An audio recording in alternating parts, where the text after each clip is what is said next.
Et bonjour à tous, on se retrouve pour cette vidéo, alors qui se passe exactement 6 mois après la dernière vidéo et celle-ci concerne la Bimax qui va être réalisée dans un mois exactement, le 6 novembre.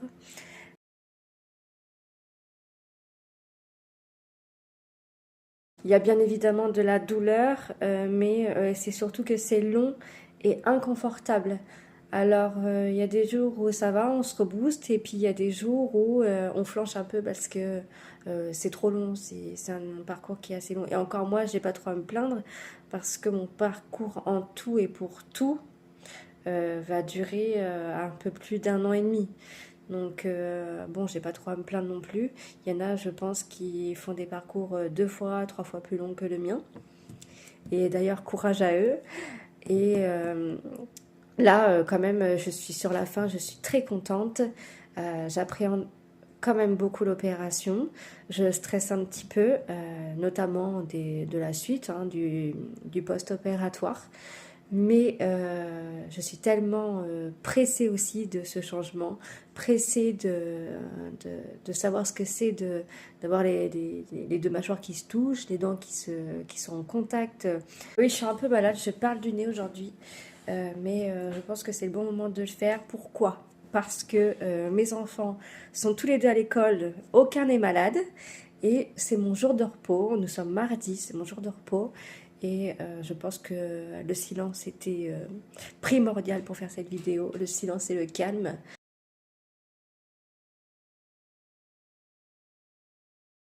Alors voilà, on parle des enfants. Alors pourquoi j'appréhende aussi l'opération? Parce que il va falloir gérer les enfants aussi. Oui, je suis un peu malade, je parle du nez aujourd'hui. Mais je pense que c'est le bon moment de le faire. Pourquoi? Parce que mes enfants sont tous les deux à l'école, aucun n'est malade. Et c'est mon jour de repos. Nous sommes mardi, c'est mon jour de repos. Et je pense que le silence était primordial pour faire cette vidéo. Le silence et le calme. Alors voilà, on parle des enfants. Alors pourquoi j'appréhende aussi l'opération? Parce que il va falloir gérer les enfants aussi. Donc là, j'aurai 10 jours de soutien. À partir du 11e jour, je serai toute seule. Mais je pense que ça ira déjà un petit peu mieux. Du moins que c'est dégonflé. Je veux au moins que ça ait dégonflé et que je puisse habiller mes enfants, les laver, tout ça, enfin les faire déjeuner. C'est le principal pour moi. Après, qu'est-ce qui me stresse le plus après les enfants? Parce que la première chose, c'est les enfants. La deuxième chose, c'est comment je vais m'alimenter, sachant que j'ai déjà eu une opération, la disjonction palatine, qui a été assez compliquée, inconfortable au niveau de l'alimentation, parce qu'on était sur du mixé, enfin liquide au début et mixé, et sauf que cette opération, l'alimentation liquide sera beaucoup plus longue que la disjonction palatine et le mixé aussi. Donc voilà, et comme l'ancienne opération, bien sûr, tout ça à l'approche de Noël. Donc c'est un régal pour moi. Je vais être à la purée pour Noël comme l'an dernier. Bon, je me dis que c'est la dernière fois, au moins après je serai tranquille.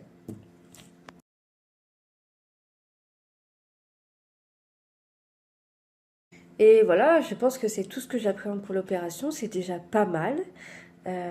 Après, je vous cache pas, je suis hyper pressée. J'ai hâte de faire cette opération. Je vais vous parler aussi de mes dents de devant, là, les 4 dents de devant, qui ont été, vous savez, séparées et rassemblées. Je les trouve encore très fragiles. Elles sont pour moi assez mobiles encore par rapport au reste des dents. J'ai ouais, la forte sensation qu'elles sont un peu livrées à elles-mêmes. Alors, il y a l'arc qui les maintient bien, le l'arc orthodontique, heureusement, parce que j'ai la vague sensation que si on m'enlevait cet arc, elle se baladerait un peu comme elle voudrait. Alors, c'est un peu ma crainte de savoir si, quand on va enlever l'appareil dentaire, j'aurai toujours cette sensation-là où elles vont se solidifier parce que maintenant, ça fait quoi? Ça va faire un an que j'ai subi l'opération et ça fait depuis janvier qu'on a réussi à les réassembler au maximum. Il y a encore un petit espace qui a du mal à se fermer, mais bon, c'est pas grave. Et depuis janvier, elles se sont quand même resserrées. Et j'ai l'impression que malgré tous ces mois de cicatrisation, elles sont encore assez fragiles.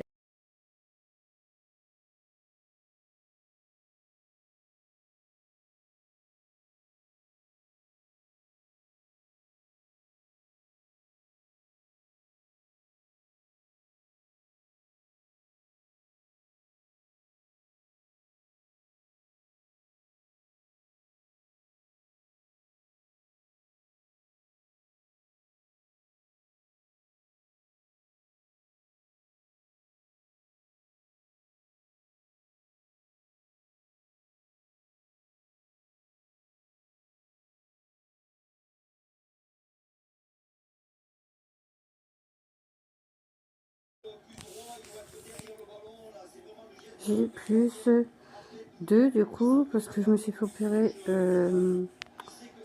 jeudi, on est samedi. Donc bon, j'arrive à parler. Je suis encore bien gonflée, de toute façon, mais il n'y a pas de miracle. Hein. Là, il faut attendre un petit peu. Je suis strappée de partout. J'ai mes lèvres qui ont bien gonflé. Mauvaise nouvelle, il a dû redécouper le palais ou je sais pas quoi là. Enfin, le réécarter. Alors, je sais pas s'il a dû le redécouper ou quoi. Mais en tout cas, il est réécarté avec un disjoncteur pour 6 mois. Donc, je repars avec mon disjoncteur. Donc, voilà, j'ai une disjonction palatine en prime pour la deuxième fois, du coup.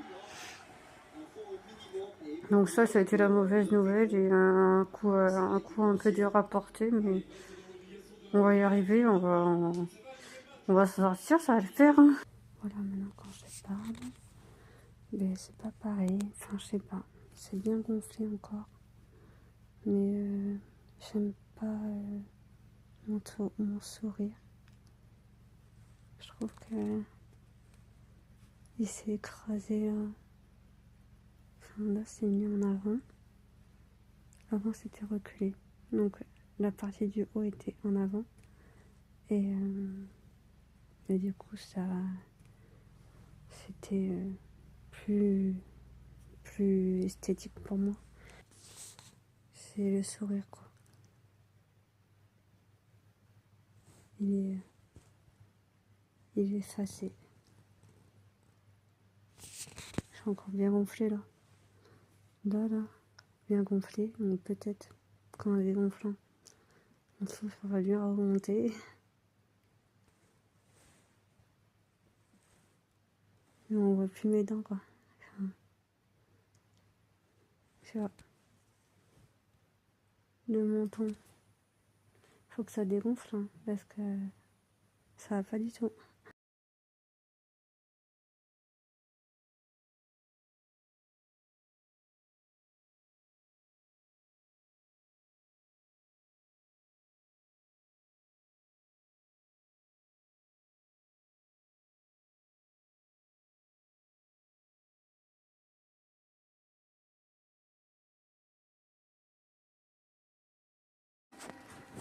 On est à J+19, et ben ça va de mieux en mieux. Après c'est les douleurs encore au niveau de l'ATM, donc c'est tout ce qui est articulation au niveau des oreilles. Là c'est là où je douille le plus. Parce que ça tire beaucoup, hein, évidemment, ça a été avancé de quand même pas mal de millimètres. Donc tant que ça va tirer, ben, ça va faire mal. Après c'est quand même pas mal calmé par les antidouleurs. Je suis encore assez crispée quand je parle, mais tout est scellé. J'ai 3 élastiques. 1, 2, 3. Je peux pas ouvrir la bouche depuis de ça. Enfin, toujours alimentation liquide pendant 6 semaines, pas de purée, rien. Parce que j'ai 34 ans et qu'il faut prendre plus de précautions que si j'en avais moins de 15. Enfin, moins de 20, pardon. Entre 15 et 20, quoi. Donc, vu que mes os sont un peu plus âgés, ils se remettent un peu moins vite qu'un sujet qui est jeune. Je crache un peu, je poussière, parce qu'entre les mâchoires scellées et le disjoncteur, c'est évident que je salive beaucoup. Voilà. Je suis encore assez coincée. Vous voyez bien que quand je parle, on dirait un petit peu un robot et que c'est pas du tout naturel. Donc là, il faudra encore quelques semaines pour bien s'en remettre. J'espère juste après les 6 semaines pouvoir manger un peu plus consistant.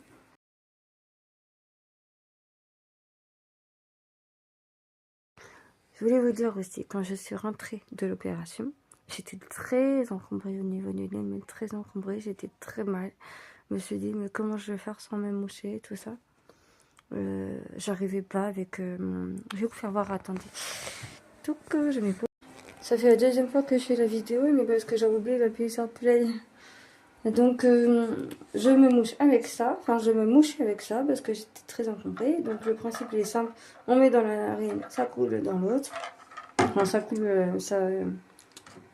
dans l'autre narine.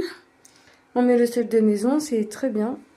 Comme ça, en plus, c'est économique. Ça coûte 15 € peut-être, mais au moins, on n'achète pas de sérum. Et après, quand j'avais fini de faire le lavage de nez, je me mouchais avec ça. Donc, ça se branche sur secteur. Je vous fais voir les photos tout à l'heure. C'est un Ozibou que j'ai acheté pour mes enfants de base. On voit mon étendard, mais c'est pas grave. J'ai acheté pour mes enfants de base parce que mon fils avait fait une bronchiolite et c'était très difficile de le moucher et tout ça. Donc ça c'était super bien parce que j'avais plus besoin de mettre les seringues à fond, les ballons dans les narines. J'avais juste besoin de mettre un tout petit peu de sérum comme ça pour humidifier et je mettais ça et c'était nickel. Il n'a plus jamais fait une bronchiolite ni de rhume très important. Donc c'était nickel. On peut régler la puissance. Donc voilà, maximum, minimum. Moi pour l'opération, j'ai mis la moitié. Ça suffisait très bien. Après, ça se règle à chacun comme il le veut. Hein. Et on met dans la narine. Le principe il est simple. On appuie sur le bouton. Ça vient aspirer tout ce qui est aspiré. Et après, pour le nettoyer, c'est très simple aussi. On enlève la tête. Ça se démonte. Il n'y a plus qu'à le remettre. Et ça m'a sauvé vraiment de l'encombrement que j'ai eu entre ça et les caillots de sang et tout le bordel. J'étais vraiment ravie d'avoir ça parce que durant tout le séjour de l'opération, je ne pouvais presque pas respirer tellement que ça grouroutait dans mon nez. C'était en permanence comme ça. Et c'est impossible, même pour dormir la nuit, j'avais l'impression de m'étouffer, quoi. Et quand je suis revenue chez moi, le premier truc que j'ai fait, tellement que j'étais mal, c'était ça. J'ai vécu une nuit super bien derrière. Bon, c'était difficile parce qu'on dort assise. Et il y avait la douleur encore et tout ça, puis la gêne du gonflement, des bacs à glaçons et tout. Mais le fait de ne pas avoir le nez encombré, c'était génial. Je me suis dit, purée, je suis trop contente de l'avoir acheté pour mes enfants parce que j'en profite autant qu'eux, quoi. Alors, ça coûte très cher, ça coûte 135 €. Je sais pas si maintenant il a baissé le prix, mais à l'époque, j'ai acheté 135 €. J'ai acheté pour mes enfants, donc si vous en achetez un, c'est parce que, enfin, c'est mieux si vous avez des enfants, bien sûr. Parce qu'il profitera beaucoup plus aux enfants que pour l'opération. Mais si vous n'avez pas d'enfants, un mouche bébé électrique ordinaire, euh, entre 30 €, je dirais une trentaine d'euros suffira amplement en fait. Et ça va vous sauver la vie parce que vous n'avez pas le droit de vous moucher durant les 3 premières semaines, je crois.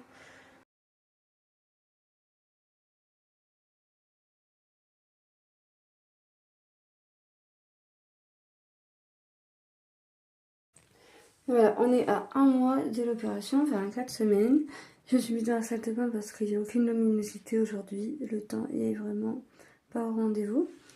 Alors, à 4 semaines, toujours douleur au niveau de l'ATM de ce côté-là.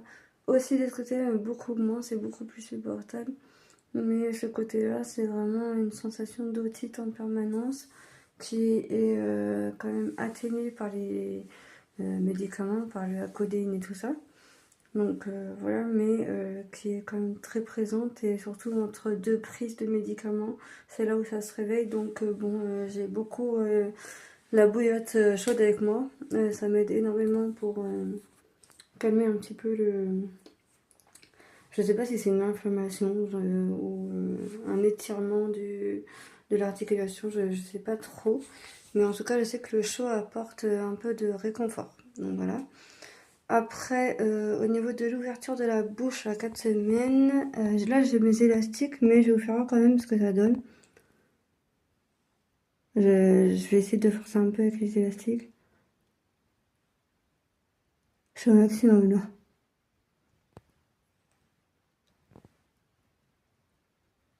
Donc, bon, je peux rentrer quand même un petit comprimé, c'est déjà ça. Et j'ai noté quand même ce que je devais dire pour 4 semaines. J'ai eu la mise en place d'un disjoncteur à nouveau, comme vous savez, donc ce qui m'a écarté de 4 mm. Et vous allez me dire, mais on voit pas l'écart des dents. Mais l'écart ne s'est pas mis ici, il s'est mis exactement là. Donc j'ai un bout de résine qui se voit pas beaucoup, et ici. Vous voyez là? C'est pas du tartre, hein. C'est un bout de résine en fait. Et du coup, l'écart le plus prononcé est ici. Et la résine va être... Ouais, là, ça me lance, mais c'est terrible quand ça lance. Et en fait, la résine va être enlevée à la fin quand il va me retirer les élastiques pour déceler les mâchoires. C'est à ce moment-là qu'on pourra enlever la résine et commencer à resserrer les dents à raison de 1 petit millimètre par mois. Donc je vais avoir un écart encore 3-4 mois entre les dents. Après, bon, bah, c'est le jeu, hein. Ça m'a beaucoup embêté quand j'ai appris, mais là je me dis, c'est les derniers mois, il reste plus que ça à faire, donc bon, je vais tenir le coup. Bon, j'espère juste que pour les fêtes, je vais pouvoir manger un peu de toast brioché, vraiment léger, avec un peu de garniture tartinable dessus, quoi. Mais je demande juste ça, pas grand-chose, hein. Mais à voir avec les radios, ce qu'elles m'ont donné. Et c'est vrai que le plus dur, là, c'est l'oreille. Ça me lance en permanence dans l'oreille. C'est avoir une otite en permanence dans les oreilles depuis 4 semaines, là, c'est terrible. Après, voilà, moi, je sais pas, je suis mitigée pour cette opération. Je suis contente de l'avoir faite parce que elle m'a apporté beaucoup de bien. Je vous ferai mieux voir les photos avant-après, parce que là je suis un peu crispée et tout, donc c'est pas facile pour faire des photos. Mais on voit bien que mes dents se touchent, hein. C'est quand même impressionnant en fait, ce qu'on peut faire avec la chirurgie. Mes dents se touchaient pas du tout, j'avais quand même une balance de 7 mm. Et là mes dents sont en contact, alors c'est impressionnant et je suis vraiment ravie. Mais là, je suis un peu mitigée dans le sens, est-ce que... je veux pas faire peur, mais moi, je préfère dire les choses plutôt que... attendez, juste pour rideau, là, que ça m'agace qu'on voit à travers. Enfin, qu'on voit ce qu'il y a dedans. Et je veux pas... parce que je vois beaucoup de vidéos où voilà, les filles, elles sont là, oui, ça va, c'est comme la disjonction palatine, c'est supportable, c'est pas douloureux et tout. Chacun la vit comme elle le pense, cette opération. Enfin, chacun vit comme il le pense, cette opération. Et avec aussi sa situation familiale. Euh, Moi, je vous dis, on ne ressent pas la douleur de la même façon quand on a des enfants à gérer seul et quand on n'a pas d'enfant à gérer. Quand on a un arrêt véritablement, la définition de l'arrêt, quoi, se reposer. Et quand on a des enfants, un arrêt, ce n'est pas vraiment un arrêt.